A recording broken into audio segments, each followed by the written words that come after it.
Christmas ప్రపంచవ్యాప్తంగా ప్రతి దేశంలో ఆయా ఉద్దేశాలతో జరుపుతారు. దాని యొక్క మూల అర్థం ఏంటో దేవుడు మాత్రమే మనకి తెలియచేస్తాడు, అది తెలియచేశాడు. సో బైబిల్ నుండి దాని గురించి మనము కొంత సమయం వింటాము. గలతీలకు రాసిన పత్రిక 4వ అధ్యాయము 4వ వచనము 5వ వచనం. Galatians chapter 4 versus 4 and 5. అయితే కాలము పరిపూర్ణమైనప్పుడు దేవుడు తన కుమారుని పంపెను. ఆయన స్త్రీ అందు పుట్టి మనము దత్తపుత్రులము కావాలనని ధర్మశాస్త్రమునకు లోబడి ఉన్న వారిని విమోచించుటకై ధర్మశాస్త్రమునకు లోబడిన వాడాయను. ప్రార్థన చేద్దాం. ప్రేమ స్వరూపుడవు పరిశుద్ధుడు అయిన మా దేవా, ఈ ఉదయము క్రిస్మస్ సర్వీస్లో క్రిస్మస్ సందేశాన్ని వినడానికి మీ వాక్యము నుండి మీ ఆత్మ ద్వారా మాకు బోధించమని, సత్యమును మాకు దయచేసి మాలో ఉన్నటువంటి ప్రతి ఒక్కరిని అనేక రకాలైనటువంటి బంధకముల నుండి, బానిసత్వముల నుండి స్వతంత్రుల్నిగా చేసి మేలు చేసి మహిమ పొందమని యేసు ప్రభు శ్రేష్టమైన నామమును అడిగి ప్రార్థిస్తున్నాం తండ్రి, ఆమెన్. సో ప్రపంచంలో ఉన్నటువంటి అనేకులకు క్రిస్మస్ అనేటువంటి పదముతో పరిచయం ఉంది, కానీ క్రిస్మస్లో ఉన్నటువంటి పారమార్థికమైనటువంటి సత్యం ఏంటో వారిలో చాలామందికి తెలియదు. 35 సంవత్సరాల క్రితము హైందవుడిగా పుట్టి హైందవుడిగా పెరిగినటువంటి నాకు కూడా అప్పుడు తెలియదు. తర్వాత దేవుడి యొక్క కృప చేత దేవుడు నాకు దాన్ని ప్రత్యక్షపరచడం ద్వారా నేను తెలుసుకున్నాను. ఈరోజు మనము చదివినటువంటి బైబిల్ గ్రంథము ఆ భాగము గలతీ పత్రిక 4వ అధ్యాయము 4-5 వచనాల్లో కొన్ని విషయాలు రాయబడ్డాయి. ఇవన్నీ కూడా నిత్యమైనటువంటి దేవుని సత్యాలు. వాటిని నేను క్లుప్తంగా కొంత మీకు వివరించాల్సిన అవసరం ఉంది. అప్పుడే క్రిస్మస్ యొక్క మూల విషయము, క్రిస్మస్ ద్వారా వ్యక్తిగతంగా మీకు నాకు కలుగుచున్నటువంటి ఆశీర్వాదం ఏంటో మనము గ్రహిస్తాము. విక్టరీ వర్షిప్ సెంటర్లో మేము క్రిస్టలాజికల్ క్రిస్మస్ని జరుపుతాము. అంటే క్రీస్తు ఆధారితమైన, క్రీస్తును ఆరాధించేటువంటి క్రిస్మస్ని జరుపుతాము. ప్రపంచంలో కమర్షియల్ క్రిస్మస్ ఎక్కువ, అంటే వ్యాపార సంబంధమైనటువంటి క్రిస్మస్ని జరిపేవారు ఎక్కువ. అలాంటి ప్లేసెస్లో మీరు గమనించి ఉంటారు, వారి ఇళ్లకు వారి చర్చెస్కి లైటింగ్స్ ఉంటాయి, స్టార్స్ ఉంటాయి, అండ్ లోపల క్రిస్మస్ ట్రీస్ ఉంటాయి, డెకరేషన్స్ ఉంటాయి, శాంటా క్లాజ్ ఉంటాడు, క్రిస్మస్ కేక్ కోస్తారు, క్యాండిల్ లైట్ సర్వీస్లు జరిపిస్తారు. అది కమర్షియల్ క్రిస్మస్ అన్నమాట. రెండవది సెరమోనియల్ క్రిస్మస్. అంటే సంవత్సరం అంతా సంఘానికి రారు, కేవలం 25th డిసెంబర్ ఉదయం మాత్రము తప్పకుండా వారు ఎక్కడున్నా కూడా పండుగకు వచ్చినట్టు క్రిస్మస్కి వచ్చిపోతారు. ఆచారబద్ధమైనటువంటి క్రిస్మస్ని జరుపుకునేటువంటి వారు. ఈ 2 రకాలుగా కమర్షియల్ అండ్ సెరమోనియల్ క్రిస్మస్ చేసేవారు ఎక్కువ, క్రిస్టలాజికల్ క్రిస్మస్ చేసేవారు తక్కువ. అంటే క్రిస్మస్లో ఉన్నటువంటి మూల అర్థమేంటో గ్రహించి, యేసుక్రీస్తును గౌరవించి, ఆయనను అంగీకరించి, ఆయనను ఆరాధించి, ఆయనను అనుసరించి ఈ లోకంలో తర్వాత నిత్య జీవములో ఆశీర్వదించబడుటకు ఉద్దేశింపబడినటువంటి వారు కొందరు. మనం చదివినటువంటి దేవుడి వాక్యంలో అక్కడ మనకు దేవుడు కనబడుతున్నాడు, దేవుని కుమారుడైన యేసుక్రీస్తు కనబడుతున్నాడు. యేసుక్రీస్తు పరలోకము నుండి ఈ లోకానికి వచ్చాడు, ఒక ఉద్దేశంతో వచ్చాడు. అండ్ తద్వారా లోకంలో ఉన్నటువంటి ప్రతి మనిషి, ప్రతి నరుడు నారి, దేవుడి పోలికలో చేయబడినటువంటి ప్రతి ఒక్కరిని ఉద్ధరించడానికి వచ్చాడు. వారి జీవితాలకు ఆయన నిత్యమైన ఆశీర్వాదాన్ని ఇవ్వడానికి వచ్చాడు. అండ్ ఈ పత్రికలో వాక్యము బైబిల్లో మనకి చెప్తుంది ఏంటంటే, యేసు ప్రభు లోకంలో కుమారుడిగా ఎందుకు జన్మించాడంటే, లోకంలో బానిసలుగా ఉన్నటువంటి ప్రతి ఒక్కరిని దేవుని యొక్క కుమారులుగా కుమార్తెలుగా మార్చుటకు. Jesus came into the world to bring slaves out of bondage so that they would become the sons and daughters of God. 2 విషయాలు మనము చూద్దాము. మీరు జాగ్రత్తగా వింటే నేను కొంత వేగంగా చెప్తాను. ఈరోజు అంశం ఏంటంటే the coming of God son, the coming of God son, దేవుని కుమారుని రాక, దేవుని కుమారుని రాక. సో మొదటిది the period of his coming, ఆయన వచ్చిన కాలము, ఆయన వచ్చిన కాలము. 4వ వచనంలో ప్రారంభంలో, అయితే కాలము పరిపూర్ణమైనప్పుడు దేవుడు తన కుమారుని పంపెను అని రాయబడింది. సో కాలము పరిపూర్ణమైనప్పుడు యేసు ప్రభు ఈ లోకంలోనికి వచ్చాడు. చరిత్ర మనకు చెప్పేటువంటి గొప్ప విషయము, తిరుగులేనటువంటి సత్యం ఏంటంటే, ఆయన 2000 సంవత్సరాల క్రితము జన్మించాడు. మానవ చరిత్రను యేసు యొక్క జన్మ రెండుగా విభజించింది. క్రీస్తు పూర్వము, బిఫోర్ క్రైస్ట్, క్రీస్తు శకము, in the year of the Lord అంటే క్రీస్తు తర్వాత వచ్చినటువంటి కాలము అని. భక్తుడైనటువంటి యాడమ్ క్లార్క్ తన బైబిల్ కామెంటరీలో ఒక మాట రాశాడు, దేవుడు ఎంత గొప్ప జ్ఞాని అంటే ఆయన ఎప్పుడు కూడా పొరపాటు చేయడు. దేవుడు ఎంత గొప్ప పరిశుద్ధుడు అంటే ఆయన ఎన్నడూ పాపము బొత్తిగా చేయడు. దేవుడు ఎంత మంచివాడు అంటే ఆయన ఎన్నడూ ఎవరి పట్ల కూడా దయ చూపకుండా ఉండడు. సో అలాంటి దేవుడు తన యొక్క లోకాన్ని ఆయన సృష్టించినప్పుడు, దీన్ని భూమండలం మీద పెట్టినప్పుడు ఆయన దీనికి మరి ఒక స్థలమును ఇవ్వడమే కాకుండా దీనికి ఒక సమయాన్ని కూడా ఆయన ఏర్పాటు చేశాడు.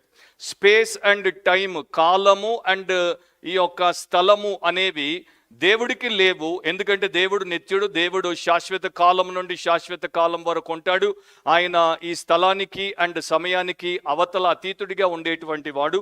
కానీ మనుషులను దేవుడు ఈ యొక్క విశ్వంలో ఉన్నటువంటి భూమండలం మీద పెట్టినప్పుడు వారికి ఒక స్థలమును ఏర్పాటు చేశాడు. అందుకనే ఎన్నో గ్రహాలు ఉన్నాయి, ఎన్నో పాలపుంతలు ఉన్నాయి, ఎన్నో మిల్కీ వేస్ యూనివర్సెస్ ఉన్నప్పటికీ కూడా మానవుడు కేవలం భూమి మీద మాత్రమే బ్రతుకగలడు. సో వారికి ఒక కాలాన్ని ఆయన నియమించాడు.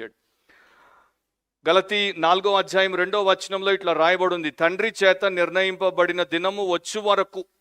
సో దేవాది దేవుడు తను తాను లోకంలో ఉన్నటువంటి ప్రతి ఒక్కరికి తండ్రిగా, ఆత్మ సంబంధమైనటువంటి తండ్రిగా, సృష్టించినటువంటి తండ్రిగా చూపిస్తున్నాడు. కనుక ఆయన నిర్ణయించినటువంటి సమయం వచ్చేంత వరకు, ఆ దినం వచ్చేంత వరకు ఆయన కార్యమును ఆయన చేయకుండా అలా ఉంచుతాడు.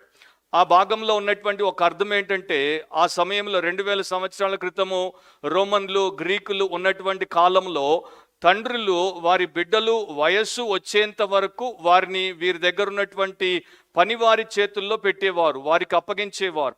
ఈ బిడ్డలకు రావాల్సినటువంటి వారసత్వము, బిడ్డలకు రావాల్సినటువంటి ఆస్తిపాస్తులు, స్వాస్థ్యము వారు వయస్కులు వచ్చినప్పుడు, అంటే వయస్సు వచ్చి వారు పెద్దవారు మేజర్లు అయినప్పుడే తండ్రి వారికి అప్పగించేవాడు.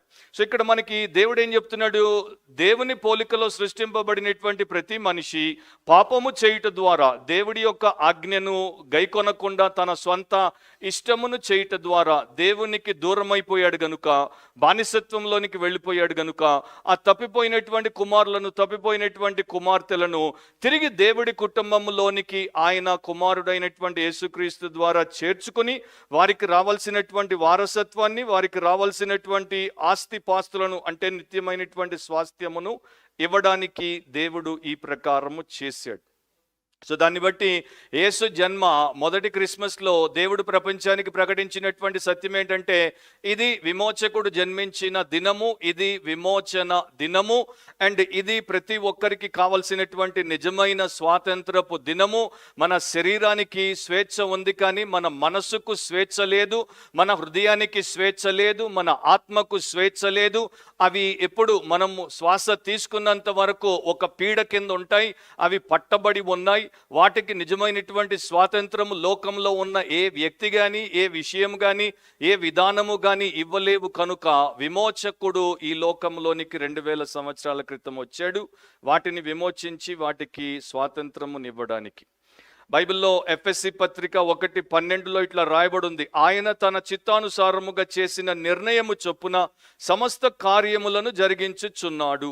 సో దేవుడి యొక్క ఆలోచన ప్రకారము, దేవుని యొక్క ప్రణాళిక ప్రకారము దేవుడు తన సమయమును బట్టి సమస్తమును జరిపిస్తాడు. దేవుడికి ఒక టైం టేబుల్ ఉంది. మనం కూడా మన యొక్క డైలీ క్యాలెండర్లో ఒక షెడ్యూల్ పెట్టుకుంటాం, ఈ సమయానికి ఇది చేస్తాం, ఆ సమయానికి అది చేస్తాం, ఈ సమయానికి ఇక్కడికి వెళ్తామని. సో దేవుడు కూడా లోకంతో వ్యవహరించినప్పుడు లోకాన్ని విమోచించడానికి ఒక కాలమును ఆయన పెట్టుకున్నాడు. ఆ సమయంలో అది సంపూర్ణముగా ఉండింది గనుక ఆయన యేసు ప్రభువుని పంపించాడు. ప్రభు అయిన యేసు ఈ లోకానికి వచ్చిన తర్వాత ఆయన ఇట్లా చెప్పాడు, మత్తయి సువార్త 1:15లో, కాలము సంపూర్ణమై ఉన్నది, దేవుని రాజ్యము సమీపించి ఉన్నది, మారు మనసు పొంది సువార్త నమ్ముడని చెప్పుచు దేవుని సువార్తను ప్రకటించుచు గలిలయకు వచ్చాను. సో నా ప్రియ సహోదరి సహోదరులారా, సమయము కరెక్ట్గా ఆ యొక్క పర్ఫెక్షన్లోనికి వచ్చినప్పుడు యేసు ప్రభు లోకంలోనికి ప్రవేశించాడు. కొంతమంది నన్ను అడుగుతుంటారు విద్యార్థులు, మరి ప్రపంచ చరిత్ర నానా రకాలుగా అంచనాలు వేసినప్పటికీ ఎక్కువ మంది ఒప్పుకునేది 6000 సంవత్సరాలు అది మరి బైబిల్ ప్రకారము అండ్ బైబిల్లో విశ్వాసం ఉంచినటువంటి శాస్త్రవేత్తల ప్రకారము. సో 6000 సంవత్సరాలు మానవ చరిత్ర ఉంటే 2000 సంవత్సరాల క్రితము యేసు ప్రభు జన్మించాడు. అంటే మానవులు ఈ లోకంలోనికి వచ్చిన 4000 సంవత్సరాల తర్వాత ఆయన వచ్చాడు కనుక కరెక్ట్ టైంలో ఆయన రావడానికి దేవుడు ఏర్పాటు చేశాడు. నేను ఒక్కొక్క మాట మీకు చెప్తాను. ప్రపంచమును దేవుడు మొదట సిద్ధపరిచిన తర్వాత తన కుమారుడిని లోకానికి పంపాడు. ఎట్లా ప్రపంచాన్ని సిద్ధపరిచాడు? యేసుప్రభు వచ్చినప్పుడు 2 రకాల జనాలు ఉండేవారు. ఒకరు యూదులు, దేవుడు ఎంపిక చేసుకున్నటువంటి యూదా దేశము లేక ఇస్రాయేల్ దేశము. అండ్ మీరు జియోగ్రాఫికల్గా చూస్తే అంటే భౌగోళికంగా చూస్తే ఇస్రాయేల్ దేశము ప్రపంచ పటంలో అది ఒక సెంటర్లో మనకు కనపడుతుంది, మిడిల్లో కనపడుతుంది. చాలా చిన్న దేశము కానీ మిడిల్ ఆఫ్ ది ఎర్త్, భూమండలం అంతటికి మధ్యలో ఉంది. అండ్ దాని చుట్టూ మిగతా దేశాలు, మిగతా ఖండాలు మనకి కనబడతాయి. సో ఆ యూదులను దేవుడు ఏర్పాటు చేసుకున్నాడు. దాని తర్వాత వారి చుట్టూ ఉన్నటువంటి ఇతరులను దేవుడు ఏర్పాటు చేసుకున్నాడు. వీరిని అన్యులు అంటారు.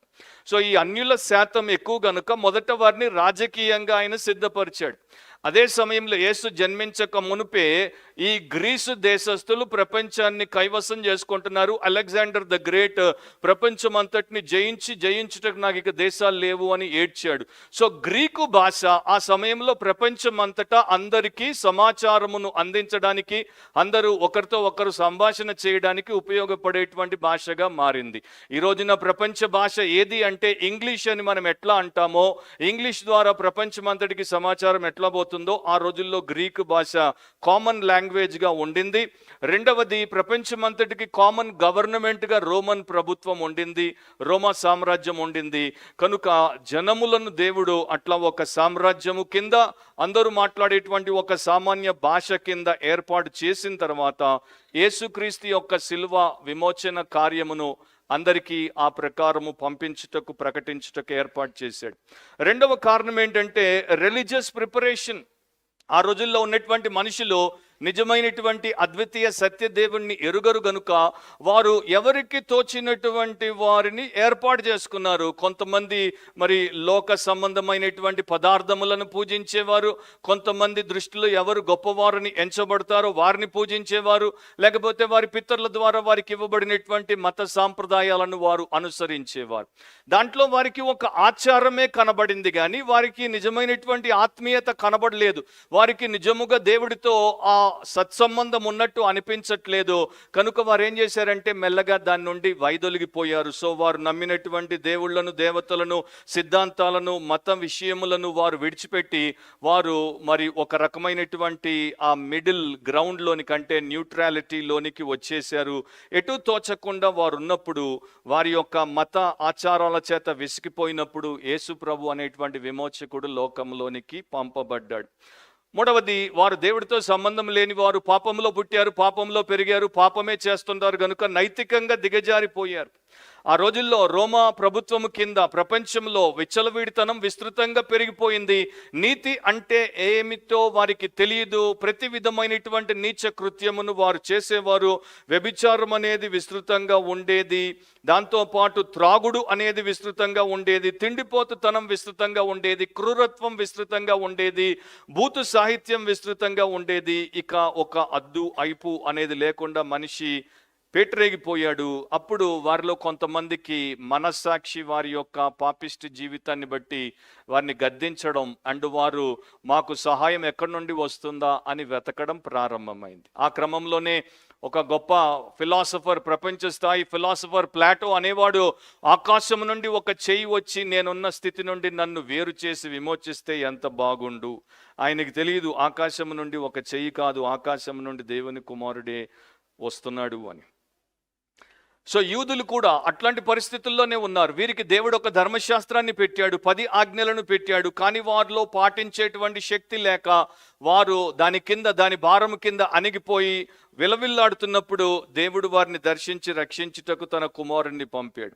సో ఒక రకంగా చెప్పాలంటే యూదులైన అన్యులైన వారి పరిస్థితి ఎట్లా ఉందంటే, ఒక వ్యక్తికి ఈత రాదు, ఒక వ్యక్తికి నీరంటే భయము, కానీ ప్రమాదవశాత్తున అతడు నీటిలో పడ్డాడు, అతడు మునిగిపోతున్నాడు, అతడు పైకి తేలాలని ప్రాణం కాపాడుకోవాలని శాయశక్తుల ప్రయత్నం చేస్తున్నాడు. ఆ సమయంలో మరొకడు ఒడ్డుకొచ్చి ఆ మునిగిపోతున్నటువంటి వాడిని చూస్తూ ఈదు ఈదు అంటే వాడికి ఈదాలను ఉంది, వాడు బయటపడాలని ఉంది, కానీ వాడికి ఈదడము రాదు. కనుక వీడు ఈదు ఈదు అంటే వాడికి సహాయం చేసినట్టు కాదు, వీడు దూకి వాడిని వెలుపలికి తీసుకుని వచ్చి వాడిని రక్షించాలి. సో లోకంలో ఉన్నటువంటి మతాలు మనకు చెప్పింది, లోకంలో ఉన్నటువంటి సిద్ధాంతాలు మనకు చెప్పింది, లోకంలో ఉన్నటువంటి వేదాంతాలు మనకు చెప్పింది ఏంటంటే, మనకు చేత కాని దానిని మనము చెయ్యాలని మనకు బోధ చేశాయి, మనకు సహాయము చేయకుండా. కానీ దేవుడు ఏం చేశాడంటే, తన కుమారుడు మన పరిస్థితుల్లో నిస్సహాయంగా నాశనానికి పోతున్న మన పరిస్థితుల్లో మనకు సహాయము చేయడానికి యేసును పంపాడు. రోమా 5:6 ఇట్లా రాయబడింది, ఏలయనగా మనం ఇంకా బలహీనులమై ఉండగా క్రీస్తు యుక్త కాలమున భక్తిహీనుల కొరకు చనిపోయెను. మనము అన్నప్పుడు ఆయన ఎవరికైతే రాశాడో వారిని, ఆయన్ని అంటే దేవుడి వాక్యంలో దేవుడి దాసుడు పౌలు రాశాడు కనుక ఆ ప్రకారము చెప్తున్నాడు. మనుషులందరూ బలహీనులై ఉన్నారు, అనేక విషయాల్లో బలహీనులై ఉన్నారు. వారు రక్షణ పొందుటకు, వారి భక్తిహీనతలో నుండి వారిని దేవుడు రక్షించుటకు యుక్త కాలంలో అంటే సరైన సమయంలో యేసుక్రీస్తు లోకానికి వచ్చాడు. అండ్ సిలువలో వారి పాపమును ఆయన తన మీద మోపుకొని ప్రాయశ్చిత్తము చేసి వారి కొరకు, వారికి బదులు సబ్స్టిట్యూషనరీ సాక్రిఫైస్గా అంటే నీవు చావాల్సినటువంటి స్థలంలో, నేను మరణించాల్సినటువంటి స్థలంలో ఆయన మన పాపపు శిక్షను భరించి మన కొరకు మరణించి తిరిగి లేచాడు. ఒక సేవకురాలు ఒక పెద్ద ఇంటిలో అంటే ఒక ధనికుడి ఇంటిలో పనిచేసేటువంటి పనికత్తే ఆమె ఇంటి కొరకు, ఆమె గుడిసెలో ఉంటుంది, ఆమె ఇంటి కొరకు ఆమె వంట చేసుకోవడానికి కర్రను ఆమె అడవి నుండి తెచ్చుకుంటుంది. సో అట్లాగే ఒక పడిపోయినటువంటి చెట్టు మొద్దును ఆమె ఒకవైపు భుజానికి ఎత్తుకొని తీసుకుపోతున్నప్పుడు ఈ ఇంటి యజమాని కుమారుడు చిన్నవాడు బయటకు వచ్చి చూశాడు. చూసినప్పుడు ఆమెకు సహాయము చేద్దామని వచ్చి వెనక మరి అది కింద లాక్కుంటూ పోతుంది కనుక ఆ బరువు ఆమె భుజం మీద ఎక్కువ అయిపోతుందని ఆ బిడ్డ వచ్చి దాన్ని వెనక ఎత్తాడు. ఎత్తినప్పుడు ఈమెకు కొంచెం తేలికైంది. అప్పుడు ఆమె ఆ యొక్క ధనికుడి కుమారుడిని, యజమాని కుమారుడిని చూసి అంది, బాబు నీవెందుకు ఆ పని చేస్తున్నావు? నీవు సహాయం చేసి నాకు మేలు చేసినప్పటికీ నీవు చేయకూడదు, నా బరువు దించినప్పటికీ నీవు అట్లా చేయకూడదు, బట్ నాకు దీనికన్నా పెద్ద భారం ఉంది, దాన్ని నీవు తొలగించలేవు. నేను ప్రతిరోజు పాప భారము కింద నలిగిపోతున్నాను, అది దీనికన్నా పెద్ద భారమైనటువంటి వృక్షములాగా నా మీద ఉంది, కానీ దాన్ని ఎవరు తొలగిస్తారో నాకు తెలియదు అన్నప్పుడు ఆ చిన్న పిల్లవాడు చెప్పాడు, నిన్న రాత్రే మా అమ్మ నాకు చెప్పింది, యేసు ప్రభు చేసినటువంటి పనిని పరిపూర్ణంగా చేస్తాడు, ఆయన కేవలము నేను మీకు సహాయం చేయడానికి భుజం మీద బరువు మీరు మోస్తే వెనక బరువు నేను మోసినట్టు కాదు, ఆయన వచ్చి మీకు ఏం చేస్తాడంటే మీకు భుజం మీద బరువే లేకుండా మొత్తం వృక్షాన్ని ఆయన్నే మోస్తాడు. సో మీ వ్యక్తిత్వం మీద, మీ యొక్క జీవితం మీద ఏ పాపమైతే బరువుగా భారంగా ఉందో దాన్ని అంతటిని యేసు ప్రభు తొలగిస్తాడు, ఆయన్ని నమ్ముకోమని చెప్పాడు. అందుకనే ఆయన 2000 సంవత్సరాల క్రితం ఈ లోకానికి వచ్చాడు. సో ఆయన వచ్చిన కాలం ఏంటో దేవుడు మనకు చెప్పాడు. రెండవది the purpose of his coming, ఆయన వచ్చిన కారణం ఏంటో కూడా మనము చూడాలి. అది కూడా మనం క్లుప్తంగా చూద్దాము. దేవుడు తన కుమారుని పంపెను. సో జాగ్రత్తగా మనం గ్రహించాల్సింది ఏంటంటే, క్రిస్మస్లో దేవుడు ఉన్నాడు, ఆయన సృష్టికర్త అయినటువంటి దేవుడు, సార్వభౌముడైనటువంటి దేవుడు, సర్వాధికారి అయిన దేవుడు, ఆయనే మరి సర్వశక్తుడు, ఆయనే సర్వజ్ఞాని, ఆయనే సర్వవ్యాపి, దేవుడు అద్వితీయుడు అంటే దేవుడు ఒక్కడు, ఆయనకి మనుషులకి మధ్యలో మధ్యవర్తి యేసుక్రీస్తు అను ఆయన యొక్క కుమారుడైన నరుడు అని బైబిల్ చెప్తోంది. సో దేవుడు తన కుమారుణ్ణి పంపాడు అంటే యేసుప్రభు పుట్టాడు అని మనం సంతోషిస్తున్నాం. యేసుప్రభు బెత్లెహేమందు పుట్టాడు అని మనం అంటున్నాం. ఆయన పుట్టాడు, బాలుడిగా పుట్టాడు, నరుడిగా పుట్టాడు, మానవ దేహముతో, మానవ వ్యక్తిత్వముతో, మానవ స్వభావముతో పుట్టాడు. కానీ ఆయన పుట్టుటకు మునుపు ఉన్నాడు, ఉనికిలో ఉన్నాడు, ప్రీ ఎగ్జిస్టెంట్ ఇటర్నల్ గాడ్గా, నిత్యమైనటువంటి దేవుడిగా ఈ లోకము లేక మునుపు ఆయన ఉనికిలో అంతము లేని కాలము నుండి ఉన్నాడు. అందుకనే ఆయన పుట్టుటకు పంపబడ్డాడు అనేది మనము గ్రహించాలి. యోహాను సువార్త 1:1 నుండి 3 వరకు బైబిల్ ఇట్లా చెప్తోంది, ఆదియందు వాక్యం ఉండెను, వాక్యము దేవుని యొద్ద ఉండెను, వాక్యము దేవుడై ఉండెను, ఆయన ఆదియందు దేవుని యొద్ద ఉండెను, సమస్తమును ఆయన మూలముగా కలిగెను, కలిగి ఉన్నదేదియు ఆయన లేకుండా కలుగలేదు. యోహాను సువార్త 8:58 యేసుప్రభు చెప్పాడు, అబ్రహాము పుట్టక మునిపే నేను ఉన్నానని మీతో నిశ్చయముగా చెప్పుచున్నాను నేను. సో యేసుప్రభు కన్నా ఎన్నో వందల సంవత్సరాల క్రితము పుట్టి వచ్చి పోయినటువంటి అబ్రహాము కన్నా ముందు నేనున్నాను అంటే అర్థమేంటి? నేను నిత్యుడను, అండ్ నేను అంతము లేని కాలము నుండి ఉన్నవాడను, అండ్ నేను ఈ లోకములోనికి పంపబడ్డవాడను అని చెప్తున్నాడు. యెషయా ప్రవక్త ద్వారా 9వ అధ్యాయము 6వ వచనంలో వాక్యంలో ఇట్లా దేవుడు మనకు పలికించాడు, ఏలయనగా మనకు శిశువు పుట్టెను, మనకు కుమారుడు అనుగ్రహింపబడెను. అక్కడ రెండు విషయాలు ఉన్నాయి. శిశువు పుట్టెను అంటే యేసుప్రభు లోకంలో మానవుడిగా జన్మించినటువంటి దాని గురించి మాట్లాడుతోంది. అండ్ మనకు కుమారుడు అనుగ్రహింపబడెను అంటే దేవుని కుమారుడు, నిత్యుడైనటువంటి దేవుడు మన కొరకు అనుగ్రహించబడ్డాడు. సో ప్రియులారా, సరైనటువంటి సమయంలో ప్రపంచమంతా కూడా సిద్ధపడినప్పుడు దేవుడు తన కుమారుడిని పంపించాడు. అండ్ యేసుప్రభు అంటాడు అనేక స్థలాల్లో, వచనాల్లో ఆయన చెప్పాడు, సమయం లేదు కనుక నేను రెండింటిని మాత్రం మీకు వినిపిస్తాను. యోహాను 8:42 నేను దేవుని యొద్ద నుండి బయలుదేరి వచ్చి ఉన్నాను, నా అంతటా నేనే వచ్చి ఉండలేదు, ఆయన నన్ను పంపెను. యోహాను 6:38 నా ఇష్టమును నెరవేర్చుకొనుటకు నేను రాలేదు, నన్ను పంపిన వాని చిత్తము నెరవేర్చుటకే పరలోకము నుండి దిగి వచ్చి తిని. సో ప్రభు అయిన యేసు పంపబడ్డాడు, సరైనటువంటి సమయంలో సరైన కారణానికి ఆయన ఈ లోకంలోనికి పంపబడ్డాడు. మనం అనుకుంటాము యేసు ప్రభు అంటే క్రైస్తవుల దేవుడు, యేసు ప్రభు అంటే విదేశీయుల దేవుడు. చాలా మంది తెలియకుండా అపోహలో అపార్థం చేసుకొని అట్లా వారి యొక్క అభిప్రాయాలు, ఆలోచనలు వెళ్ళబుచ్చుతారు. 35 ఏళ్ల క్రితం నేను కూడా హిందూగా పుట్టి పెరిగినప్పుడు యేసుప్రభు గురించి నాకేమీ తెలియనప్పుడు, బైబిల్ సత్యం నేను చదవనప్పుడు నేను కూడా యేసుప్రభు గురించి నానా రకాలుగా అనుకునేవాడిని. కానీ ఎప్పుడైతే ఆయన నాకు తను ప్రత్యక్షపరుచుకున్నాడో అప్పుడు నేను సత్యమును తెలుసుకున్నాను. యేసు ప్రభు మరి ఆయన ప్రపంచమంతటికి దేవుడు, లోకంలో ప్రపంచమంతటికి ఒకే సూర్యుడు ఉన్నట్టు యేసు ప్రభు ప్రపంచమంతటికి దేవుడు. ఆయన మానవుడిగా జన్మించినప్పుడు ఒక స్థలంలో జన్మించాలి కనుక ఏసియాలో ఉన్నటువంటి ఆ ఇశ్రాయేల్ దేశంలో భూమి యొక్క నట్టడుగు భాగంలో జన్మించాడు. అక్కడ ఆయన సిలువ వేయబడ్డానికి వచ్చాడు.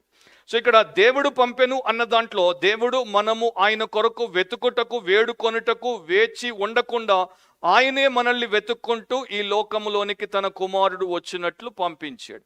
నశించిన దానిని వెతికి రక్షించుటకు యేసుక్రీస్తు లోకములోనికి వచ్చాను అని ప్రభు అయిన యేసే చెప్పాడు.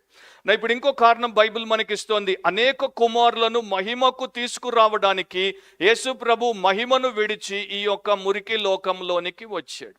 సో తప్పిపోయినటువంటి పిల్లలను పెద్ద కుమారుడు ఇంటికి, తండ్రి దగ్గరికి తీసుకుపోవడానికి యేసుప్రభు ఈ లోకంలోనికి వచ్చాడు. ఆయన ఆత్మస్వరూపుడైనటువంటి దేవుడు మానవుడిగా మారడానికి ఆయన మానవ దేహమును ధరించాడు. అండ్ ఆయన మానవుల పాపానికి ప్రాయశ్చిత్తం చేయడానికి ఈ లోకంలో పాపము లేకుండా జన్మించాడు. బైబిల్లో ప్రభు అయిన యేసు చెప్పినటువంటి ఒక శ్రేష్టమైన వచనం ఉంది. అది అర్థమైనటువంటి వారికి నిత్య జీవము లభిస్తుంది. యోహాను 17:3 అద్వితీయ సత్యదేవుడవైన నిన్నును నీవు పంపిన యేసుక్రీస్తును ఎరుగుటయే నిత్య జీవము. నిత్య జీవం అంటే అంతము లేని కాలము, శాశ్వత జీవితమును కలిగి ఉండుట, బ్రతికి ఉండుట. సో అది ఎట్లా మనిషికి లభిస్తుంది? అద్వితీయ సత్య దేవుడైనటువంటి యెహోవాను, ఆయన పంపిన యేసుక్రీస్తును తెలుసుకోవడం ద్వారానే అని వాక్యం చెప్తోంది. ఇతర మతాలకు యేసుక్రీస్తు అనేటువంటి ఆయన స్థాపించినటువంటి క్రైస్తవ మార్గానికి ఉన్నటువంటి వ్యత్యాసం ఏంటంటే, ఇతర మతాల్లో ఉన్నటువంటి వ్యక్తులు వారి దేవుడి కొరకు వెతుకుతారు, వారి దేవుడిని కనుగోవడానికి నానా రకాలుగా ప్రయత్నాలు చేస్తారు. వారి దేవుడి మెప్పు పొందుకొనుటకు వారు మంచిగా ప్రవర్తించడానికి, లేకపోతే ఆచారాలు పాటించడానికి, సత్కార్యాలు చేయడానికి నానా రకాలైనటువంటి సాధనలకు తమను తాము అప్పగించుకుంటారు. అయితే మనిషి ఎప్పటికీ దేవుణ్ణి కనుకొనలేడు. దేవుడే మానవుడిని వెతుక్కుంటూ ఈ లోకానికి వచ్చాడు.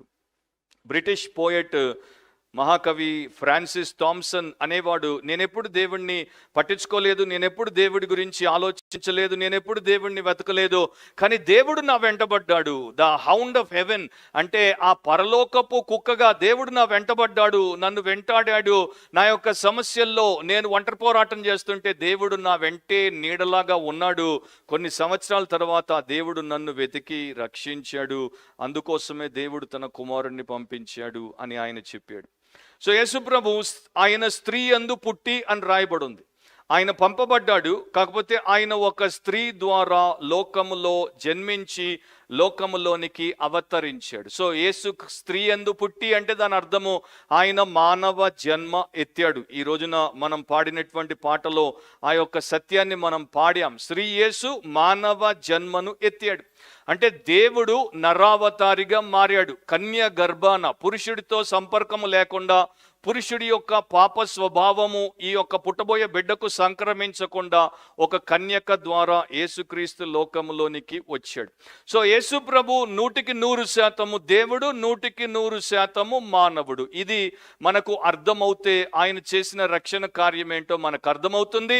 ఒక వ్యక్తి పాపమును క్షమించడానికి, ఒక వ్యక్తి పాపమునకు ప్రాయశ్చిత్తము చేయడానికి కేవలము దేవుడికి మాత్రమే అది సాధ్యము. దేవుడు మాత్రమే ఒక నశించే ఆత్మను పాపము నుండి, మరణము నుండి, నిత్య నరకము నుండి, సాతాను కబంధ హస్తాల నుండి రక్షించగలడు.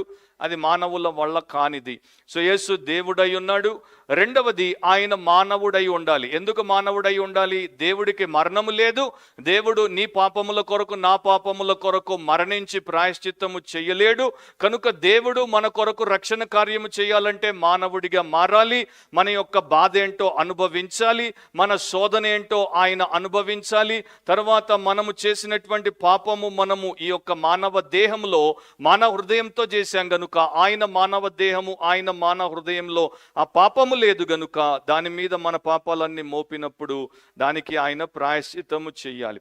సో దేవుడిగా ఆయన మనల్ని రక్షిస్తాడు, మానవుడిగా ఆయన మన బదులు, మన ప్రతినిధిగా మన కొరకు సిలువలో మరణిస్తాడు. ఇంత గొప్ప సత్యము ప్రపంచంలో ఇంక ఏ మతం మనకి నేర్పించదు, ఏ సిద్ధాంతం మనకి నేర్పించదు, ఏ దేవుడు దేవత అనబడేటువంటి వారిలో మనకు కనిపించదు. దేవుడు మనిషిని ఎంత ప్రేమించాడంటే వాడిని రక్షించడానికి ఈ లోకంలోనికి ఆయన వచ్చాడు. So Jesus as God has the power of salvation, and Jesus as man had the privilege of substitution. So దేవుడిగా శక్తివంతుడు రక్షిస్తాడు, అండ్ మనిషిగా మన బదులు మనకు సహాయము చేసేటువంటి వాడు. ఇక ముగింపులోనికి వద్దాం. ధర్మశాస్త్రమునకు లోబడిన వాడాయను.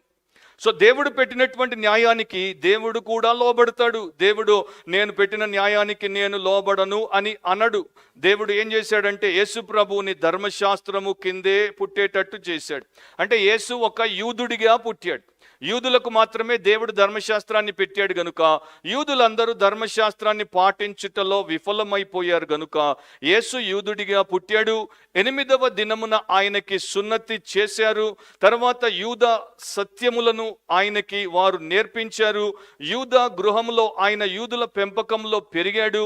ఆయన యూద దేవాలయం, యెరూషలేము దేవాలయానికి క్రమం తప్పకుండా వెళ్ళేవాడు, పండుగలు ఆచరించేవాడు, పస్కాను జరిపేవాడు.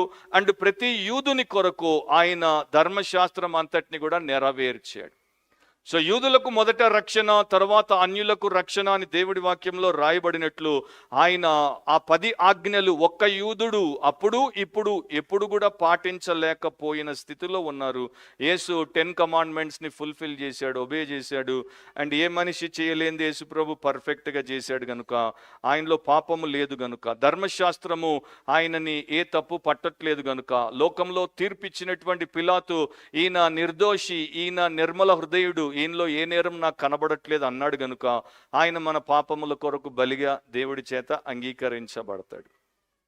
సో మనల్ని ధర్మశాస్త్రమునకు లోబడి ఉన్న వారిని విమోచించుటకై, చాలామంది నాకు ఒకప్పుడు 10 కమాండ్మెంట్స్ గురించి ఏమీ తెలియదు, బైబిల్లో ఉన్నటువంటి దేవుడి యొక్క ధర్మశాస్త్రం అంటే గాడ్స్ లా గురించి, దేవుడి చట్టం గురించి నాకేమీ తెలియదు. కానీ అది ముందుగానే రాయబడి ఉంది, పాపము వలన వచ్చు జీతం మరణం.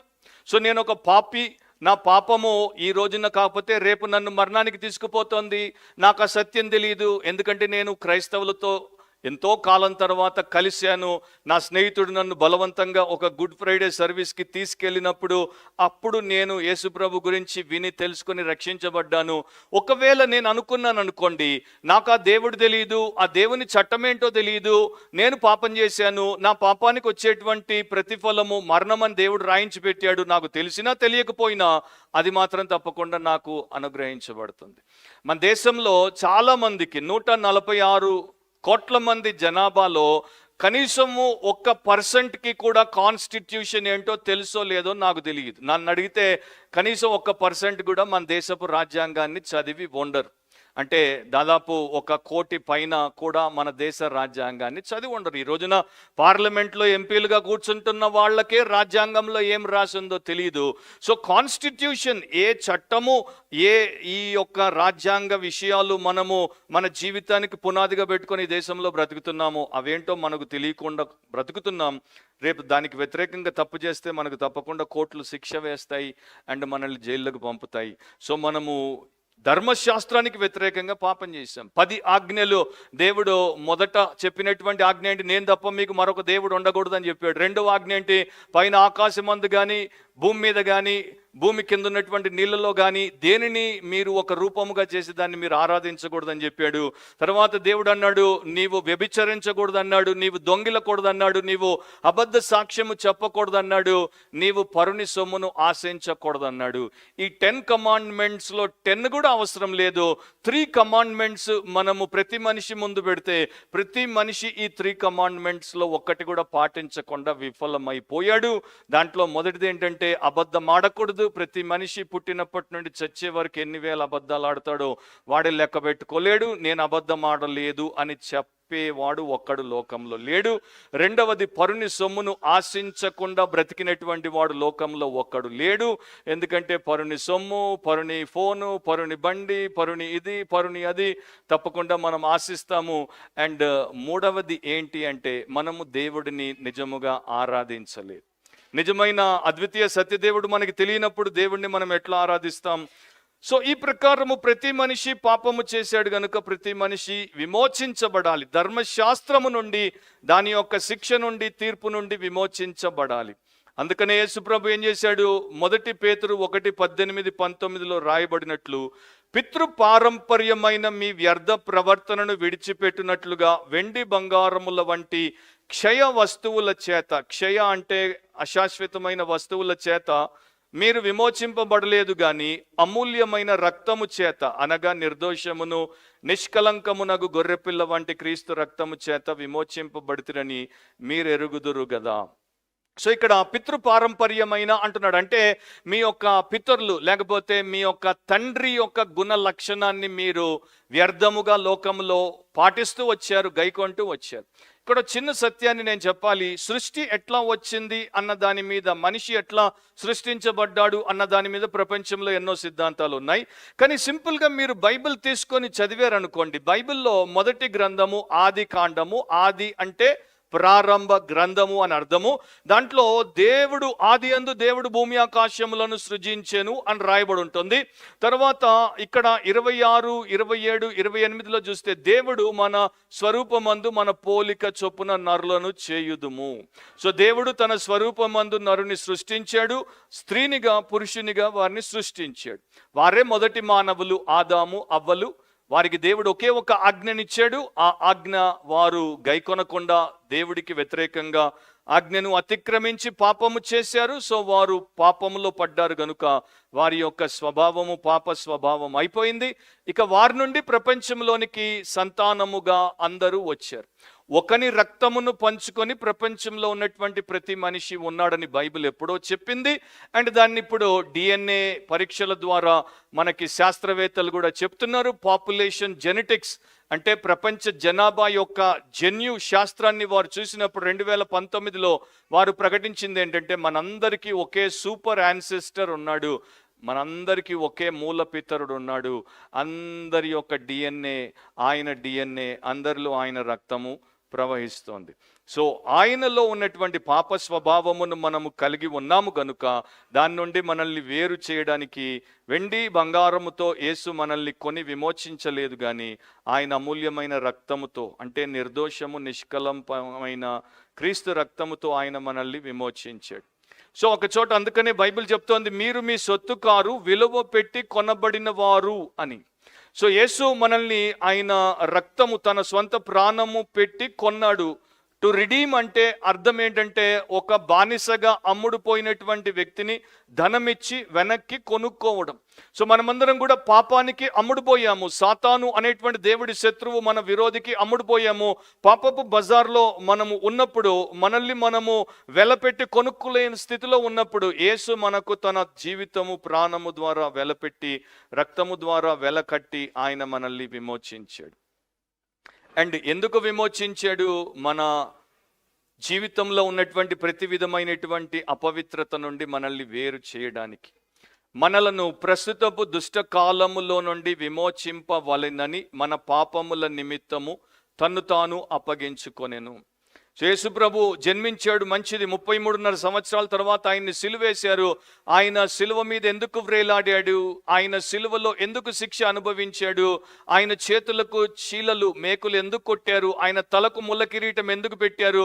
ఆయన పక్కలో బల్లము ఎందుకు పొడిచారు? ఆయన పాదములకు మేకు ఎందుకు కొట్టారు? ఆయన వీపును ఎందుకు దున్నివేశారంటే ఆయన పవిత్ర రక్తము చిందింపబడి ఆయన ప్రాణము అర్పించబడుటకు.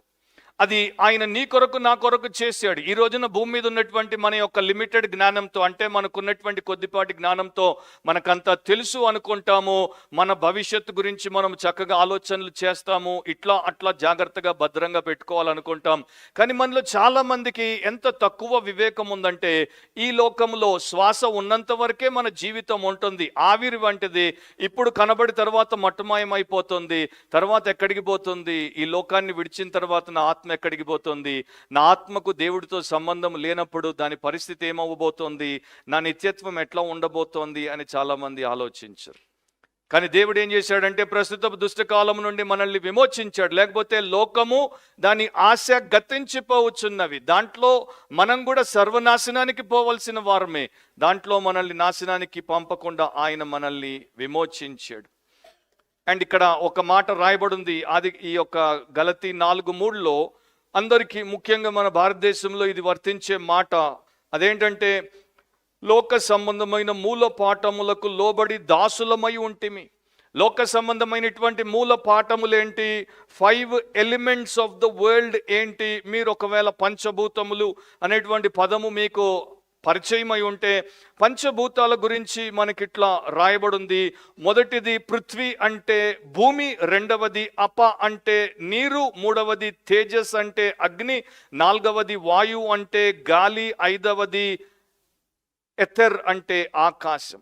సో భూమి, ఆకాశము, నీరు, గాలి, అగ్ని, ఈ ఐదింటినే ప్రపంచంలో అటు గ్రీకు దేశస్తులు కావచ్చు, రోమన్లు కావచ్చు, బబులోనియన్లు కావచ్చు, లేకపోతే ఇతరులు మన భారతదేశంలో ఉన్నటువంటి వారు కావచ్చు, వీటిని వారు ఈ మూల పాఠములను అనుసరించి వాటికి లోబడి దాసులుగా బ్రతికారు. కానీ గుర్తుపెట్టుకోండి, ఈ ఐదింటిని దేవుడు సృష్టించాడని బైబిల్ స్పష్టంగా చెప్తోంది. సో దేవుణ్ణి కాకుండా దేవుడు సృష్టించినటువంటి వాటికి మనం బానిసలం అయిపోయినప్పుడు మనల్ని విమోచించాల్సినటువంటి వాడు అవసరం కదా. అందుకనే యేసు ప్రభు వచ్చాడు, ఆయన మనల్ని విమోచించాడు. ఇక ముగింపులో ఒక మాట, ఎందుకు విమోచించాడు? మనము దత్తపుత్రులము కావాలనని. సో మనం అనాథలమైపోయాం. మన తండ్రి అయినటువంటి దేవుడి నుండి మనం దారి తప్పిపోయాం. దేవుడికి సమీపస్థులముగా, దేవుడి కుటుంబ సభ్యులముగా ఉండాల్సినటువంటి మనము దేవుడికి దూరస్థులం అయిపోయాము. అట్లాంటి మనల్ని తిరిగి పరలోకపు దేవుడి గృహానికి తీసుకెళ్ళడానికి యేసు ప్రభు లోకానికి వచ్చాడు. దాన్ని సింపుల్గా చెప్పాలంటే, రోమన్లు విస్తృతంగా దత్తతకు తీసుకునేవారు. అడాప్షన్ అనేది రోమన్ సామ్రాజ్యంలో సర్వసాధారణంగా ఉండేది. ఒక వ్యక్తిని వారు దత్తత తీసుకోవాలి అంటే దాన్ని వారు పబ్లిక్ సెరమనీగా చేసేవారు. అందరినీ పిలిచి, ఈ వ్యక్తిని నేను నా కుమారుడిగా దత్తత తీసుకుంటున్నాను, నాకున్నటువంటి ఆస్తి, నాకున్నటువంటి పేరు ప్రతిష్టలు, నాకున్నటువంటి సమస్తంలో వీడికి నేను భాగస్వామ్యముని ఇస్తున్నాను. కాకపోతే ఒకానొక సమయంలో ఒక యజమాని ఒక వ్యక్తిని దత్తత తీసుకునే టైంలో ఆ వ్యక్తి ఒక బానిస అనుకోండి, ఈ యొక్క పబ్లిక్ సెరమనీ కన్నా ముందు ఒక ప్రైవేట్ సెరమనీ చేయాలి. అంటే ఏకాంతముగా వారు ఒక పని చేయాలి. ఏంటంటే మొదట బానిసకు వెల కట్టి వాడిని కొనుక్కోవాలి. వాడి యొక్క బానిసత్వము నుండి వాడికి విడుదల దయచేసి అప్పుడు వాడిని తన కుమారుడిగా చేసుకోవాలి. సో బైబిల్లో దేవుడు చెప్తున్నటువంటి గొప్ప సత్యం ఏంటంటే, మీరందరూ పాపానికి బానిసలు, మీరందరూ స్వార్థానికి బానిసలు, మీరందరూ మీలో ఉన్నటువంటి లేకపోతే ఈ యొక్క సెన్సెస్ 5 సెన్సెస్ మనం అంటాం కదా, 5 సెన్సెస్ పంచేంద్రియాలకు బానిసలు. దాని నుండి నేను మిమ్మల్ని మొదట కొంటున్నాను నా రక్తం ఇచ్చి, తర్వాత నేను మిమ్మల్ని నా కుమారులుగా కుమార్తెలుగా చేస్తున్నాను.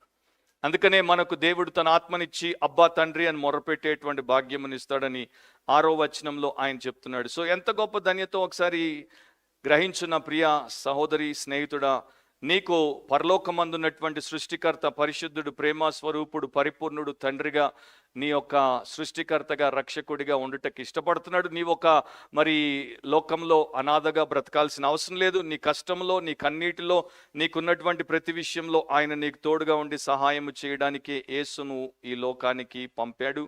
ఆ సత్యము నీవు నేను గ్రహిస్తే మనము యేసునందు విశ్వాసం ఉంచి మన పాపం ఒప్పుకొని విడిచిపెట్టి ధన్యతలోనికి వస్తాం. దీంతో నేను ముగిస్తాను. ఒక కుటుంబంలో ఒకే ఒక కుమార్తె, ఒకానొక సమయంలో ఒక వ్యక్తి ఆ కుమార్తెను చంపేశాడు. సో ఈ భార్యాభర్తలు, ఈ తల్లిదండ్రులు చాలా దుఃఖానికి గురయ్యారు. ఎందుకంటే వారి ఒక్కగానొక కుమార్తెను, యవ్వనంలోనికి వచ్చినటువంటి కుమార్తెను ఆ యొక్క వ్యక్తి కిరాతకంగా చంపేశాడు. కొంతకాలం అయిన తర్వాత వీరిద్దరూ ఏం చేశారంటే, ఆ చంపినటువంటి వాడిని వీరు దత్తతకు తీసుకున్నారు, వీరు అడాప్ట్ చేసుకున్నారు. ప్రపంచమంతా కూడా నివ్వెరపోయింది, ముక్కున వేలేసుకుంది. ఇదేంటి, ఇట్లాంటి ఆలోచన కూడా మనుషులకి రాదు కదా, ఇది మానవ సమాజానికి వ్యతిరేకం కదా, పంటికి పన్ను కంటికి కన్ను అండ్ కాలుకు కాలు కదా మన మనుషులకు చిన్నప్పటి నుండి నేర్పించింది, మనం నేర్చుకున్నది, నడుచుకున్నది.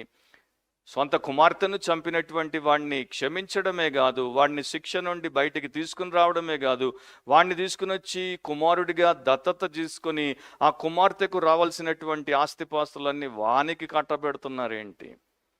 వారు ఏం చేశారంటే, దేవుడు మన కొరకు, అంటే లోకంలో ఉన్నటువంటి ఆయన శత్రువులు, ఆయన విరోధులు, ఆయన యందు విశ్వాసం ఉంచకుండా స్వంత జీవితాన్ని ఇష్టం వచ్చినట్టు జీవించినటువంటి భక్తిహీనులను ఆయన పిల్లలుగా, కుటుంబ సభ్యులుగా చేసుకోవడానికి ఆయన కుమారుణ్ణి మనము సిలువలో చంపేసినా కూడా ఆయన మనల్ని క్షమించి దత్తత తీసుకుంటున్నాడు.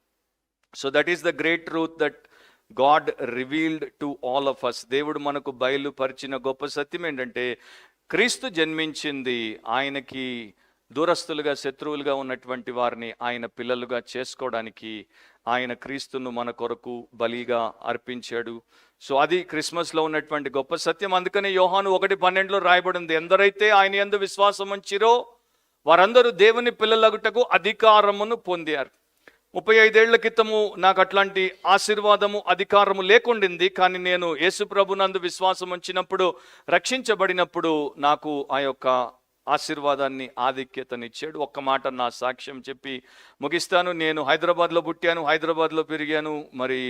ఏ చెడు వ్యసనమునకు నన్ను అప్పగించుకోకూడదు, మర్యాదగా ఉండాలి, ఒక నీతిని కలిగి ఉండాలి అని నేను బ్రతికేవాడిని. కనుక నన్ను అందరూ షరీఫ్ అనేవారు. ఉర్దూలో షరీఫ్ అంటే, తెలుగులో నీతిమంతుడు, ఇంగ్లీష్లో రైచస్. సో నేను స్వనీతి పరుడిగా ఉండేవాడిని, నాలో తప్పు లేదు, నాలో పాపం లేదని. నన్ను గుడ్ ఫ్రైడే రోజున నా స్నేహితుడు బలవంతంగా చర్చికి తీసుకెళ్ళాడు. చర్చిలో నేను కూర్చున్నప్పుడు, పెద్ద చర్చ్ అది, 2000 మంది ఉన్నారు నా ముందు, వెనక, అటు ఇటు. సో నేను అక్కడ నుండి సేవకుడు చెప్పాడు, పాపులను రక్షించట క్రీస్తు యేసు లోకమునకు వచ్చాను. సో వెంటనే అనుకున్నాను, నా ముందున్న వాళ్ళందరూ పాపులు, వెనకున్న వాళ్ళందరూ పాపులు, ఇటు అటు ఉన్నోళ్ళందరూ పాపులు, వీళ్ళందరూ చండాలుళ్ళు, వీళ్ళకి ఆయన రక్షణ కావాలి, ఆయన వీళ్ళ కోసం వచ్చాడు. వీళ్ళందరి మధ్యలో నా స్నేహితుడు నన్ను షరీఫ్ని తెచ్చి కూర్చోబెట్టాడు, ఎందుకు నా టైం వేస్ట్ చేస్తున్నాడు అని. అప్పుడు సడన్గా అక్కడ ఉన్నటువంటి ఒక వచనం దేవుడు వాడాడు. మత్తయి సువార్తలో ఉంటుంది, అది 23లో, నీవు సున్నం కొట్టిన సమాధివి అని. అంటే నీవు పైన అందంగా కనబడుతున్నావు, కానీ లోపల, సమాధి లోపల ఏముంటుంది? చచ్చిన వాణి ఎముకలు, కుళ్ళు ఉంటుంది. సో నువ్వు సున్నము కొట్టిన సమాధివి. నీవు చాలా శుభ్రంగా, మర్యాదస్తుడిగా, షరీఫ్గా కనబడుతున్నావు, నీ వారికి నువ్వు అట్లా కనబడుతున్నావు. కానీ నేను నీ పైవేశాన్ని చూడను, నేను నీ యొక్క హృదయాన్ని చూస్తున్నాను. నీ హృదయంలో ఎక్కడ లేని పాపం నాకు కనపడుతుంది. అది నన్ను కనువిప్పు కలిగించింది. ఆ రోజు అయిష్టంగా పోయాను, కానీ ఇష్టంగా దేవుడి వైపు తిరిగాను. పాపం ఒప్పుకొని విడిచిపెట్టి యేసుని నమ్మాను, రక్షణ పొందాను, తర్వాత దేవుడి సేవకున్నయ్యాను. అందుకనే ఇప్పుడు ఈ చర్చికి పాస్టర్గా పనిచేస్తున్నాను. సో ఒక వ్యక్తిని దేవుడు అట్లా తన సత్యము ద్వారా విమోచించగలడు. అండ్ ఆ రోజున నాకు మరణ భయం ఉండేది. చచ్చిపోతే ఉపేందర్ ఎక్కడికి పోతాడు, ఎప్పుడు ఎక్కడ ఎట్లా చచ్చిపోతాడో ఉపేందర్కి తెలియదు, ఎవరికీ తెలియదు. కానీ చచ్చిపోయిన తర్వాత ఎక్కడికి పోతాడు? ఈ లోకంలో చిన్న చిన్న విషయాలను మనము సర్దుబాటు చేసుకోలేమో. నిత్యనాశనానికి అందరికీ వేరుగా, ఏకాకులముగా, దేవుడికి దూరస్తులముగా, అగ్ని గంధకాలతో మండేటువంటి గుండములో మనము 37-40 డిగ్రీ ఎండ వేడిని భరించలేం. చిన్న అగ్గిపుల్ల చొరక మనకి తగిలితే భరించలేం. అట్లాంటి వారము దగదగ సల్ఫర్తో మండేటువంటి, బ్రిమ్స్టోన్తో మండేటువంటి అగ్ని గంధకాలతో ఉన్న గుండంలోనికి మనం వెళ్ళి అంతము లేని కాలం ఎట్లా ఉంటాం? సో నా ప్రియ సహోదరి సహోదరులారా, ఈరోజు దేవుడు మిమ్మల్ని ఇక్కడికి తీసుకుని వచ్చాడు. మిమ్మల్ని ప్రేమించి మీ కొరకు తన కుమారుడిని 2000 సంవత్సరాల క్రితం పంపాడు గనుక, మిమ్మల్ని విమోచించుటకు, మిమ్మల్ని తన బిడ్డలుగా చేసుకోవడానికి పంపాడు గనుక దాన్ని గ్రహించి ఆయన వైపు తిరగండి. యేసునందు విశ్వాసం ఉంచండి, మీ పాపం ఒప్పుకొని విడిచిపెట్టండి. ఆయన మిమ్మల్ని క్షమిస్తాడు, రక్షిస్తాడు. మిగతా సత్యం అంతా దేవుడి వాక్యంలో ఉంది. లేకపోతే ప్రతి వారం మా సంఘ ఆరాధన ఇక్కడ జరుగుతుంది, ఆ వివరాలు మీకు ఇస్తారు. మీరు ఇంకా తెలుసుకొని రక్షణ పొందొచ్చు. ప్రార్థన చేస్తాను. ఒక్కసారి మీ తలంచి మీ కళ్ళు మూసుకుంటే, మీ జీవితము అందరికన్నా ఎక్కువగా మీకే బాగా తెలుసు. కేవలం మీ జీవితం ఇద్దరికే బాగా తెలుసు. ఒకటి మీకు, జీవించినటువంటి మీకు. రెండవది మిమ్మల్ని సృష్టించి మీకు జన్మనిచ్చి ఇంతకాలం మీరు జీవించుటకు మీకు ప్రాణాన్ని, శ్వాసనిచ్చినటువంటి దేవుడికి, మీ ఇద్దరికీ తెలుసు. మిమ్మల్ని కన్న తల్లిదండ్రులకు, మీతో కట్టుకుని సంసారం చేస్తున్నటువంటి భార్యాభర్తలకు, మీ కడుపున పుట్టినటువంటి పిల్లలకు తెలియదు. కానీ మీ గురించి మీకు, మీ దేవుడికి తెలుసు. అండ్ మీలో ఏ ఒక్కరు కూడా నాలాగా షరీఫ్ అని మోసపోకుండా, మనలో ఉన్నటువంటి పాపమును యథార్థంగా చూసి దాన్ని ఒప్పుకుంటే మనం పాపులం, మనల్ని మనం రక్షించుకోలేం. లోకంలో ఏది మనల్ని రక్షించదు. మనకు రక్షకుడు అవసరము. యేసు అంటే రక్షకుడు, క్రీస్తు అంటే పంపబడిన. సో ఆయన వైపు తిరిగి విశ్వాసం ఉంచి పాప క్షమాపణ పొందితే క్రిస్మస్ అనేది మనకి పరమానందాన్ని, నిత్య జీవాన్ని, నిత్య దీవెనను దయచేస్తుంది. ప్రేమగల మా తండ్రి, మీ కుమారుణ్ణి మా కొరకు బలియాగముగా అర్పించి మమ్మల్ని వెతికి రక్షించుటకు, నిత్యనాశనానికి వెళ్లాల్సినటువంటి మేము నిత్య జీవానికి వారసత్వాన్ని సంపాదించుకొనుటకు మీరు చూపిన గొప్ప ప్రేమ కొరకు మీ కృతజ్ఞతాస్తుతులు చెల్లిస్తున్నాం. ఈ దినాన్న మరొకసారి మిమ్మల్ని మేము హృదయపూర్వకంగా ఆరాధిస్తున్నాం.